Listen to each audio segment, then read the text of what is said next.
Hello everyone, मी धनू मनापासून स्वागत करते. आम्ही उन्हाळी पापड करण्यास तर सुरुवात केलीच, तर आज उडीद डाळीचे पापड करण्यास घेतले. उडीद पापड घालायला आम्ही पीठ घरी तयार नाही केले, तर रामबंधू उडीद स्पेशल थोडं पापड पाणी आटा घालून वापरला. पीठ घट्ट असं आटा छान मळून घेतलं आणि त्या पिठाला लांब लांब आकारात करून घेतलं. उडीद पापड करताना पीठ मऊसर मळून ते असंच लांब लांब आकारात करून घ्यावं लागतं, कारण उडीद पिठाचे गोळे पहा कसे करायचे असतात. एक दोरा घेऊन एक दोऱ्याचे टोक दातात पकडायचं आणि एक हातात घ्यायचं. दोऱ्याच्या मधला भाग पिठाच्या गोल गोल फिरून गोळे करायचे. असे जमत नसेल तर हे लांब लांब आकाराचं पीठ गोळा हवा तेवढ्या प्रमाणात कापून घ्यायचा. आणि जर हाताने गोळे केले तर त्याचे गोळे व्यवस्थित गोल येत नाहीत आणि पापडही लाटल्यानंतर गोल येत नाहीत. आता थोडे गोळे करून झाले, तेवढेच गोळे लाटायला सुरुवात केली.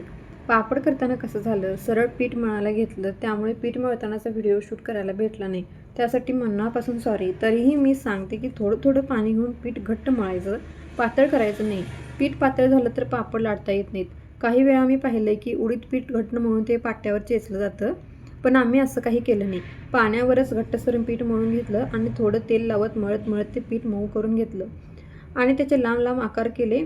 मजेचा भाग म्हणजे पापड लाटताना असं झालं की आम्ही दोघी बसलो होतो पापड लाटायला पोळपोट तर दोन होतेच, एक लाकडी आणि एक जर्मनी.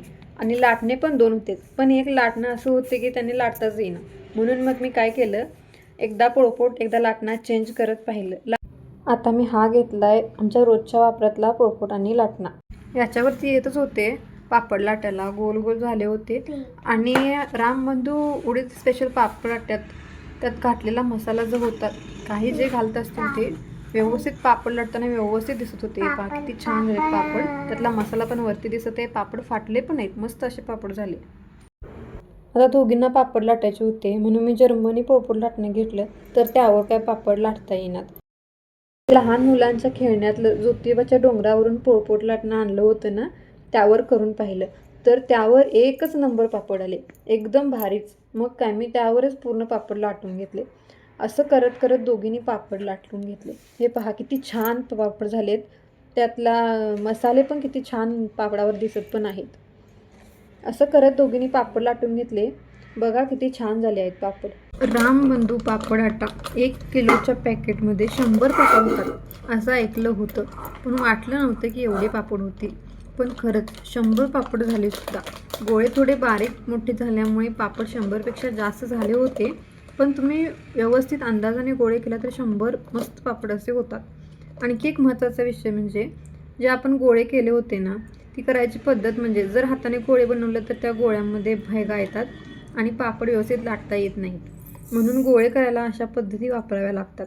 आणि सगळे गोळे एकदम नाही करायचे, थोडे थोडे गोळे करायचे आणि तेवढंच लाटून घ्यायचं, नाही तर गोळे वारवडले तर पापड चांगले लाटता येत नाहीत. आता आम्ही रात्रीचे पापड लाटले होते, त्यामुळे ते तसेच पसरून ठेवले होते रात्रभर. दुसऱ्या दिवशी सकाळी उन्हात घातले. उन्हाळा असल्यामुळे मस्त कडकडीत उन्हात वाळवले. पापड जास्त दिवस उन्हात वाळवू नये, नाहीतर पापड तळल्यानंतर लालसर होतात, व्यवस्थित भाजत नाहीत आणि भाजले तरी ते कसं तरी दिसतात. सगळे पापड वाळवून घेतले. आणि जर पापड लाटताना खूप जाड पापड लाटले तर ते व्यवस्थित होतच नाहीत, आणि जर खूप पातळही पापड लाटलात तर ते उन्हात घातल्यानंतर उन्हाच्या झळीमुळं ते पापड आपोआप तुकडे होऊन पडायला लागतात.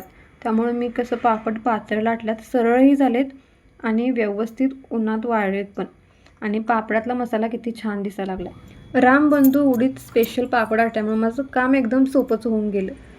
आयतं पीठ मिळालं, फक्त पाणी मिसळून लाटलं आणि पापड असे मस्त असे पापड झाले.